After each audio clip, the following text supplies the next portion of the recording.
Hey everybody, thanks for joining White Dog Outdoors and an advanced video in our Nymphing series. We've talked in the earlier videos how reading water is just going to be really important, but there's so much that goes into that. So I expect that our reading water series is going to be several videos. As we go out, we're going to take certain days and fish and break down the water and really try to understand in those particular situations where you would fish and how you would be able to try to be successful. So today's video is some of the toughest conditions you'll find. Today's video is about Nymphing and reading water in the winter. And not a lot of people will brave the conditions in the winter, but I think it's some of the most fun fishing. And if you can really learn how to nymph and break down water, it could be a lot of fun. You can be really successful.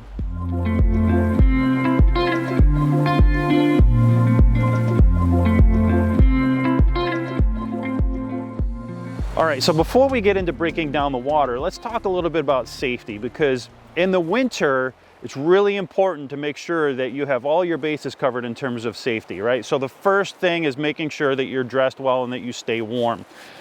I am wearing lightweight breathable waders. They're not super lightweight, but they're breathable waders. And so this water is probably, I don't have my thermometer on me today, but this water is definitely below 40 degrees. It's probably mid 30s. When we catch fish and you get your hands in the water, your hands turn to icicles immediately. So this water is incredibly cold. So a couple of things. You want to make sure that if you're wearing, breathable waders, that you're layering appropriately underneath. So, I have, thick socks. I have long johns underneath. I have a fleece wading suit from Simms. And then I have layers on top of that. So I am warm today. My toes are just a little touch cold, but overall I'm pretty warm. So make sure you're dressing in layers, make sure you're dressing with appropriate layers. If you're wading in really cold water, don't let your boots be too tight. That is a really, really bad thing. Make sure you have plenty of room in your boots for your feet to move around. You want them to be snug, but not tight. If your feet are tight, if your boots are tight, the blood flow is not going to get through your feet and your feet are going to get numb incredibly quickly. I've gone steelhead fishing with the wrong boots and I stepped into the water and literally within about 30 seconds, my feet were toast. You do not want to have to deal with that, okay? If you don't want to use lightweight breathable waders, you don't want to layer underneath as much, I would recommend going with neoprene waders, a nice thick neoprene wader with built-in boots that's going to have plenty of room inside. When I go steelhead fishing in the dead of winter, I'm most likely going to be wearing my neoprene waders with my built-in boots because I'm going to be able to stay nice and warm in those. Another thing about nymphing in the winter or any kind of fishing in the winter is you do not want to fall into that water in the winter, right? So I think it's really important. This is a time when I use a wading staff. I don't use wading staffs very often. I use them in pocket water and I use them in the winter. I do not want to go down in this water in the winter. My day is over and I may be putting myself in a situation where it's difficult for me to get back to my car and I'm going to be dealing with hypothermia. Stay dry, don't fall down, use a wading staff. And of course, whenever you're going somewhere, make sure that somebody knows where you're going. Today, my wife knows that I'm on this particular stretch of river. She has my Find My Friend. She can see where I am. I've given her the place where I'm parking. So if for some reason I don't come home, she knows where to go find me.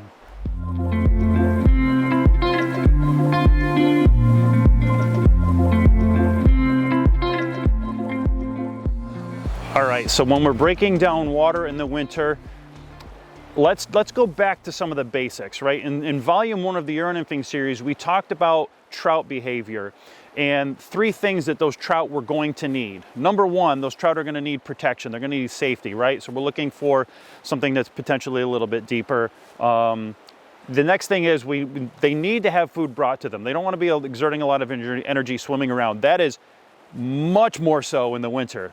They are not entirely sluggish, but depending on the temperature of the water, they're not looking to move around a lot. They're looking to find that prime location and have food brought to them. So they're looking for a little bit deeper water, they're looking for moving water, and they do not want to have to exert energy. So they are going to want to be on the bottom in the slowest moving water possible, right? So those are really the 3 things that we're looking for. So when I'm looking for water in the winter, I am not going to look I'm not going to stop in the places that are shallow and fast moving water. I'm pretty much going to skip those places, okay?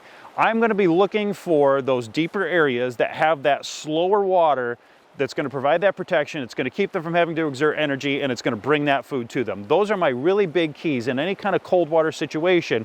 That's what I'm looking for, right? I'm looking for that slower water, but moving water with depth.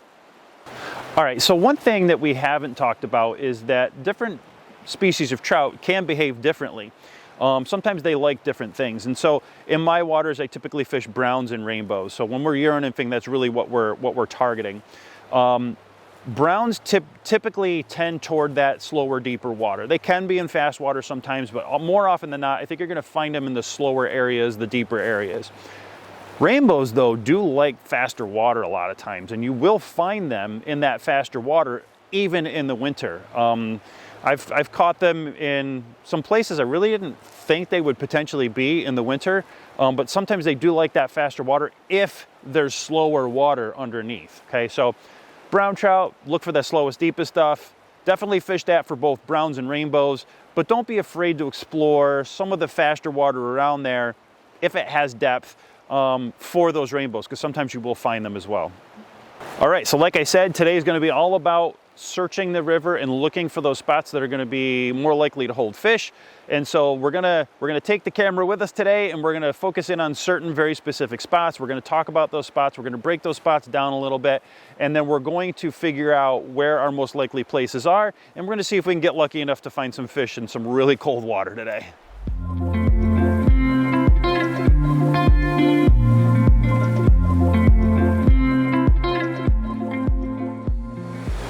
Okay, so here's more of the river. There's not a lot of holding water here. This is fairly fast water. There's nothing that's really deep or nothing that really is gonna hold fish through these kinds of sections. So, you know, in summer, yeah, I'd be trying behind some of these rocks. In winter, I'm not gonna even bother. It's just probably gonna be a waste of my time. There's not enough there to hold them throughout the winter. And I wanna look for better holding water. I want to look for those deeper, slower pools. So we're going to skip this fast water that is fairly shallow all the way across with nothing really to hold those fish. Again, here's another area. A lot of this river is like this. You know, it's shallow, not wide, but wider than the rest of the river. Shallow and kind of fast, and this is not where I would go if I were fishing in the winter. I'm looking for those specific holes, and none of this actually has a hole. Now, when we start to look upstream, look at that. We have a little bit different situation now. We're going to get closer on this one, and this part of the river has current in it. It gets much deeper, and it's just an overall. This is a real wintering hole. This is an area that actually holds fish. When I come through, if I'm going to catch fish, this is the spot I typically catch fish in. Okay, so hopping into this better wintering hole, let's take a look at this water a little bit. Now, the tail out is pretty shallow. I never really find anything holding in the tail out. There's a pretty good current on the far side. There is some depth over there, but getting your flies to slow down is a little bit harder over there. We got a little bit of a riffle coming in here at the head, and then right behind that is where we typically find our slowest and our deepest water in this particular hole. And so when I'm looking at this hole, I'm looking for where do I have that slow but moving water and depth to my water. Where am I going to have that perfect combination of all of those factors, right? So if the fish are sitting in a deeper hole right here where it's a little bit slower, I still have moving water. The food is still going to come down to them. They do have access to faster water if they see something over in the faster water. Okay, it's deep enough, they're going to be protected, and it's slow. It's the slowest water, so they're not going to have to exert a whole lot of energy to get to that water. Okay, now the water in front of me here is really slow and kind of almost non-moving. So we're gonna, typically I would throw a fly in there. In the winter, I'm not going to, okay? We're gonna try to find those best spots. And I can see with my polarized glasses that it's pretty shallow right out in front of me, but that just beyond that is where it slows down.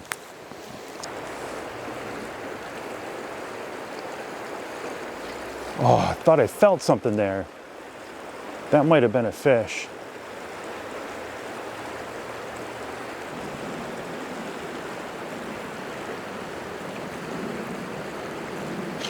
There we go. All right, it was right exactly in the spot that I was talking about. Right, and I felt that fish before. Let's see what we got here. It's probably just a little brownie.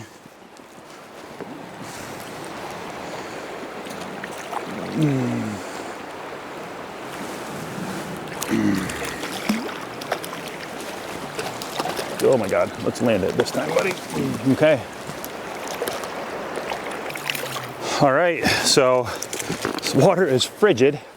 Now that my hands are in it, it's really, really cold. I don't want to mess around with this. So we just got a nice little brownie. You know, not a big guy, just a little guy.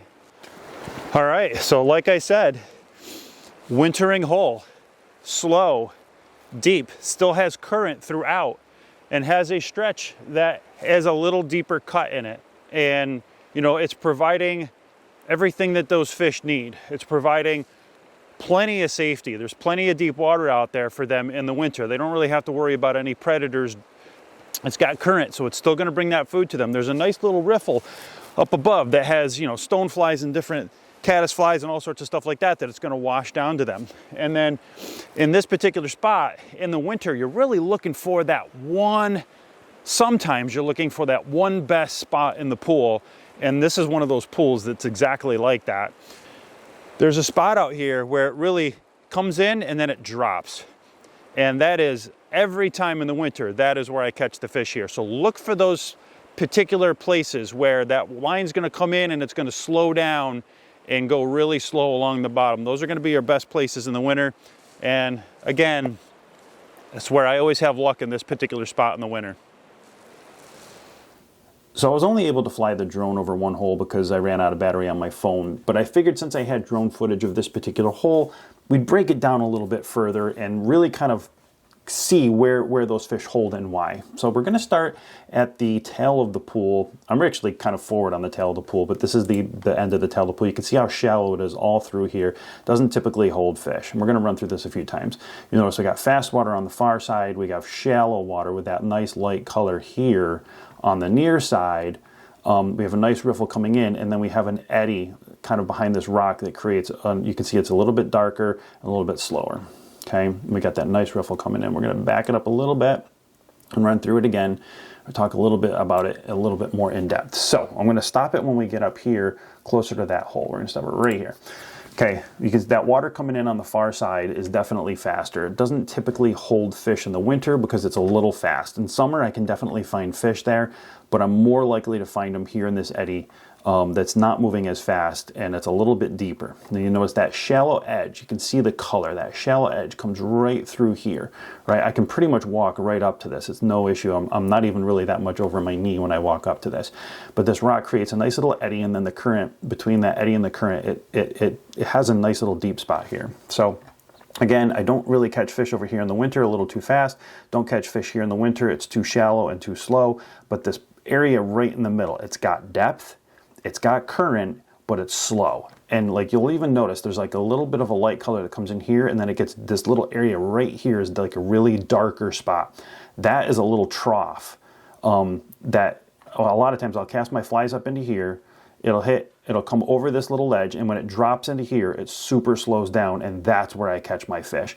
I found this, couldn't see it typically because I wasn't getting the bird's eye view like you get from the drone. But I discovered this hole, and I learned this hole by using my flies and seeing where they were going to slow down. You get them a little bit too far over here, and the flies don't slow down. You get a little too far over here, and the flies don't move. You get the flies into this eddy, and they come down at a nice speed, and then when they drop into here, they really slow down, and that's where I get my bites. Okay, so a little fast for winter, a little shallow and a little slow for winter. Here's where I have my depth. I have the perfect speed of water, and they can really sit down on the bottom there and not exert any energy while the food is going to come into them. So again, you know, this is a nice little riffle area. I'll continue up a little bit further. Nice little riffle, and those flies love to lay their eggs in those riffly areas, right? So that's the perfect water coming in. I've got lots of flies up in these riffle areas. So stoneflies, caddisflies, mayflies, they like to drop eggs in those faster waters. And that washes the food right down to the fish. And again, this little area right in there, we'll bring it back a little bit further. That's my area right in here, but we'll put it in motion so you can actually see it. But this little area right here is my darkest spot. This little area all in here is my key area. It's a little bit slower, a little bit deeper. So again, when I'm fishing this hole, that is where I get these fish almost every time, right in this nice little deep spot or this little trough right here.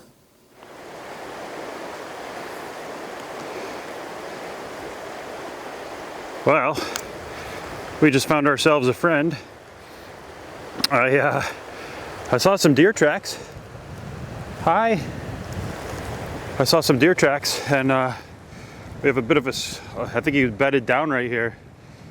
I think he was bedded down right there, and lo and behold, we have a friend. Where'd he go? There he is.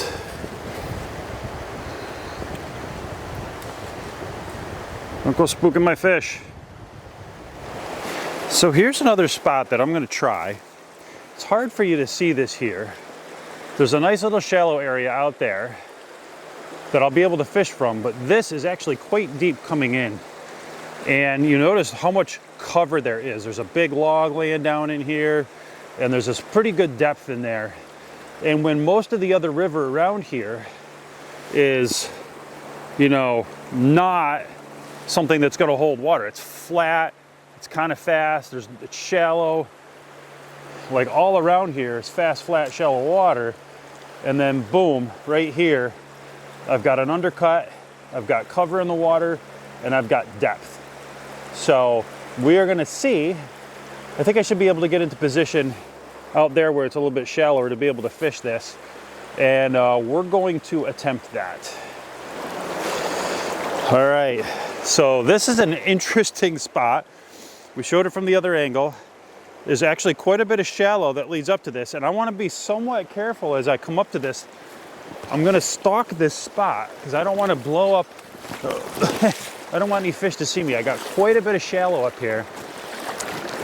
We're going to inch in here, and it drops off really quick over there. And so this is going to be oh, I'm all iced up. It's one of the good things about being out in the cold. All right, I'm going to try to pick my spots really carefully here. It's shallow all the way up until right about here where my rod tip is. And so I want to flip it in there right along that log. Watch very closely. Oh, I thought that was one.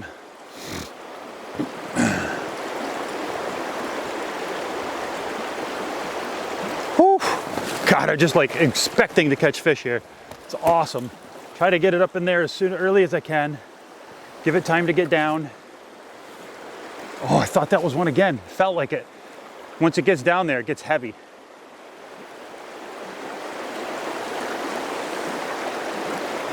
All right, in this particular spot, I think I got to give it a little more time to get down.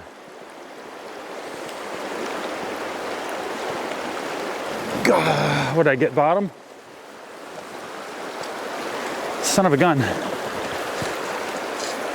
No, I got a fish. Shoot. I don't know if I had bottom for a little bit there, but I actually have a fish. All right, so that's exactly where I thought he was going to be. Let's get him back upstream a little bit more. He wants to go down. Come on, buddy. I got to work him back upstream. Oh, I broke him off. No, he came off. That's all right. Yeah, I still got both flies. But I was definitely trying to get him. Wow, I had bottom there for a second. I'm not sure what happened there. He must have been tangled on something. Let's see if we can get another one. So again, right in that right spot. I'm watching that line stop right there. Another one. Another one, good one. Back him up, let's try to get him out of that water. He's gonna try to bury himself. Oh, come on, baby. Don't go down there. Don't go down there, come on. Stay up here. Stay up here. It's another decent brownie. Stay up here. So we talk about getting a fish ahead of you to try to land them. That's a nice one, dude. That's a nice one. All right, let's take a look at this beautiful fish. So this one took the last one took the sexy stone. The one that came off took the sexy stone. This one took the squirmy. All right, so you can see when we find the right type of water, when we target in on the right type of water, you know, we can definitely find these fish in the winter. This is 35-degree water probably, and we've connected with 3 fish already. So we're gonna let this guy go. We're gonna see if there's any more in this particular spot. See you, buddy. All right, so we have followed some basic rules and we've connected with 3 fish, right?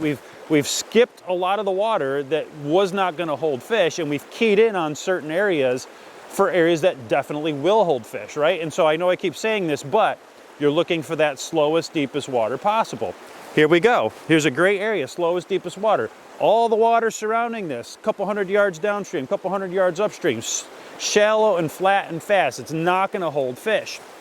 Skip that water, find these little deep areas. This one, it's got trees. Trees are great areas along the shoreline. They often have an undercut, right? And so this area had an undercut, it had cover, it has depth, has everything that a fish needs. It has that moving water, but it's not too fast. So it's got a great place for them to hold. They can ambush things as they come down, and that's exactly what happened. We just pulled 2 fish out of this particular area. So by following the basic laws of what we're talking about, find that slowest, deepest water, fish it on the bottom, fish slow, we're able to connect with and land fish. So let's keep moving upstream. I know there's a couple other areas that are potentially gonna hold fish, so I wanna cover those before it gets dark, and it's getting late already. So let's keep moving on upstream. We'll see if we can find more fish. All right, so we just covered another stretch of water. Again, shallow and fast. Nothing that's gonna hold fish, okay? Again, shallow, oh, look at that. Now we've got another pool. This one's a little tricky though. From back here, it looks like it might be deep.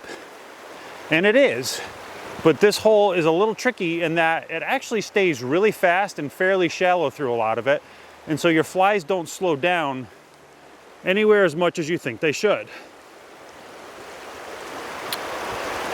There are a couple of spots in this hole up above that we're gonna show that can hold fish. For me, in the middle of the pool, I've gotten one to chase a streamer once, showed himself, and then the head of the pool is where I've always caught my fish here. So we're gonna move up to this guy and we'll show a little bit more about what makes this hole good. All right, so we're a little further up on this pool. You can see it actually goes back quite a ways, but it really stays shallow. You can see the bottom really well. It does get a little bit deeper out in the middle, but in this tail out section, it's not deep enough. I wish I could fly the drone and show you, but my battery died on my phone and I can't fly the drone, so not safely anyway. So up here, you can see again, still stays shallow. You can see that far current on the far side. As you get up toward past that tree, that's typically where you might start to find some fish. But down in here, it tends to be a little shallow and then a little fast on the other side. I've never been able to get my flies to slow down on that stuff. So as you come up to different pools, you know, just test your flies. See if you're gonna be able to get those flies to slow down. If you can't get them to slow down, probably not gonna find fish. So, you know, the key with these kind of pools, start exploring them. Start to see, is there an area where these flies are gonna slow down? That's gonna be really, really key. Okay, so I don't have a lot of time left. I'm losing my light really quick. So I kind of skipped a lot of this hole. That's the slower stuff where I'm less likely to catch fish. I'll go back there if I have time. But my best spot in this hole doesn't look like it, but the best spot in this hole, there's fast water that comes in and there's deep water that's slow underneath it. And so it's a little deceiving, and unless you're paying attention and you're using your flies to see where things go, I always catch my bigger fish up in there. So I'm gonna hit that more likely spot right off the bat here, and we'll see if we can find a fish.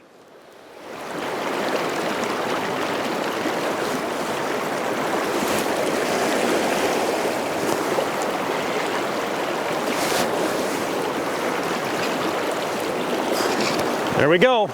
Got a big one. I got a big one. It's always that same area too. There's a deep spot over there. Oh yeah, this is a nice one. This is a nice one. He took the stonefly. This is a real nice one. This is exactly what I was looking for in the exact spot that I was looking for it. This is a real nice one.